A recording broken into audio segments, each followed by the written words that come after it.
Quest presents an unabridged recording of The Letter by Michelle Vernal, narrated by Katherine Press.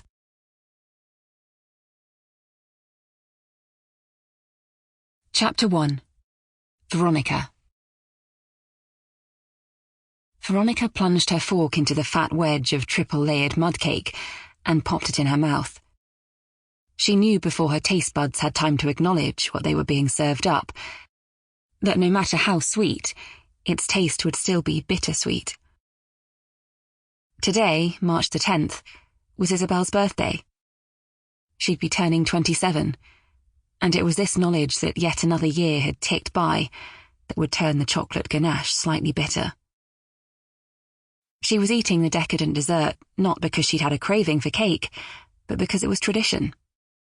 Her tradition. It was a tradition that involved unearthing the shoebox from the shelf in her wardrobe first thing in the morning, too.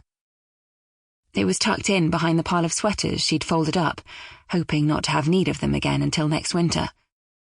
She'd pushed them aside and slid the box out before carrying it over to her unmade bed. Perching on the edge of the mattress, she'd taken the lid off, casting it aside to allow her fingers to touch the precious bits and pieces contained inside. A small photograph, a plastic identity bracelet, paperwork, and Isabel's blanket. She'd sat for an age remembering and wondering, a tear sliding down her cheek. She'd only moved when Hayden bellowed, "Mum, hurry up! We'll be late!" It was an about turn, given it was usually her shouting the sentiment, and brushing the tear away, she'd put the box back from where she'd gotten it.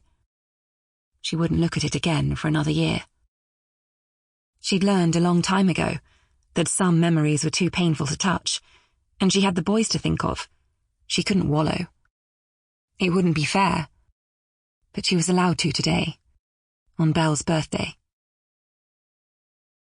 Her morning ritual with the memory box and this cake ceremony of sorts had been her way of marking Isabel's birthday for the last 27 years, and she wasn't about to stop now, even if she was supposed to be watching her calorie intake. An attractive young woman with mid-brown hair, who reminded her of her younger self, minced into the cafe, shaking off the chill of early spring. Her hair was pulled back in a low ponytail, and she was dressed in a high-necked leopard spot blouse with a pencil skirt and black heeled ankle boots. She stood eyeing the cabinet of food, and Veronica wondered what she did for a job.